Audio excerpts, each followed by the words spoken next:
किसी को आप समझा नहीं सकते। और माई सुन लो, बाबूजी लोग आप भी सुन लो, आपके घर के मालिक हो, बड़े हो, बुजुर्ग हो, आपने अपना संपूर्ण लुटा दिया, अपनी जवानी लुटा दी, अपना संपूर्ण जीवन लुटा दिया, घर को संवारने में, सजाने में, सबका पालन पोषण करने में, सबका भरण पोषण करने में, सब आपके एहसान के तले दबे हैं, ये आप सोचते हो, ये केवल आप सोचते हो। आपका एहसान भीतर से कोई मानने वाला नहीं है।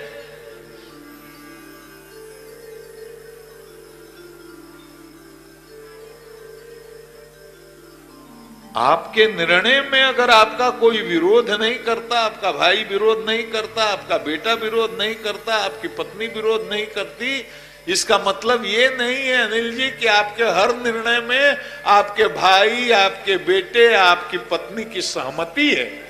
ऐसा नहीं है। कुछ मजबूरियां हैं, समझौते करने पड़ते हैं गृहस्थी को चलाने के लिए, इसलिए वो समझौते, आपकी पत्नी आपसे समझौते करती है, आपका बेटा आपसे समझौते करता है, आपका भाई आपसे समझौता करता है। आपके हर निर्णय में वो आपके साथ नहीं है। पत्नी के हर निर्णय में आपकी सहमति हो कोई जरूरी नहीं है। पुत्र के हर निर्णय में आपकी सहमति हो कोई जरूरी नहीं है। आप समझौता करते हैं। किसी जात, किसी समाज, किसी मजहब की लड़की को दुल्हन बनाकर लाता है, ये निर्णय उसका है। एक छोटा उदाहरण दिया मैंने, कोई जरूरी नहीं कि इस निर्णय से आप सहमत हो, लेकिन आपके पास रास्ते दो ही हैं। या तो इस निर्णय के साथ समझौता करके घर में रहिए, या आप अपने पुत्र का, बहू का परित्याग करिए। आपके हिसाब से दुनिया नहीं चलती। सास बहू को नहीं समझा सकती, बहू सास को नहीं समझा सकती। हम सभी रजोगुणी जीव हैं मूलतः। ऐसा नहीं कि हम में सतोगुण नहीं है, तमोगुण नहीं है, थोड़ा तमोगुण भी है, थोड़ा सतोगुण भी है, लेकिन मूलतः हम सारे रजोगुणी जीव हैं। और रजोगुण में बुद्धि हमेशा भ्रमित रहती है।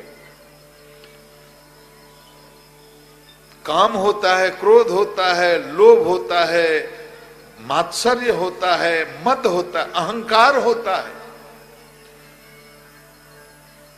और आपस में इस अहंकार की टकराहट भी होती रहती है। लेकिन कोई दो रजोगुणी जीव का संबंध स्थायी नहीं होता, हो ही नहीं सकता। कोई दो रजोगुणी लोगों की मित्रता स्थायी नहीं हो सकती। इसीलिए मैं बार बार कहता हूं, इस बात को नोट करो। अनुभव जीवन में आपको बताएगा कि दुनिया में कभी भी किसी पर भरोसा नहीं कर सकते। ये शास्त्र की बात मैं कह रहा हूं। सब आपके साथ किसी न किसी स्वार्थ के कारण जुड़े हुए हैं। सबका एक दूसरे के साथ स्वार्थ जुड़ा हुआ है। भाई का भाई से स्वार्थ है, पिता का पुत्र से स्वार्थ है, एक्सपेक्टेशन है, अपेक्षा है। पुत्र है तो मेरा सम्मान करना चाहिए, पुत्र है तो बुढ़ापा में मेरा भरण पोषण करना चाहिए।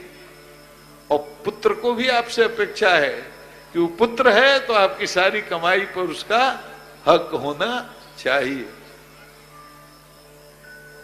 सारे दुनिया में स्वार्थ के रिश्ते हैं। सदगुरु भगवान पर, संत पर, शास्त्र पर और ईश्वर पर, इन चार को छोड़ करके कहीं किसी पर भरोसा आप नहीं कर सकते। ये आप जानते हैं। इसका मतलब ये नहीं कि व्यवहार नहीं निभाना है। संसार में रहकर व्यवहार निभाना है। पत्नी के साथ अपना व्यवहार निभाना है, भाई के साथ अपना व्यवहार निभाना है, पुत्र के साथ भी अपना व्यवहार निभाना है, मित्र के साथ भी अपना व्यवहार निभाना है, पिता के साथ भी अपना व्यवहार निभाना है। देखिए अंत में अगर काम कोई आएगा तो केवल भगवान ही आएंगे, आपके गुरु आएंगे या भगवान आएंगे, तीसरा कोई अंतिम समय में आपके काम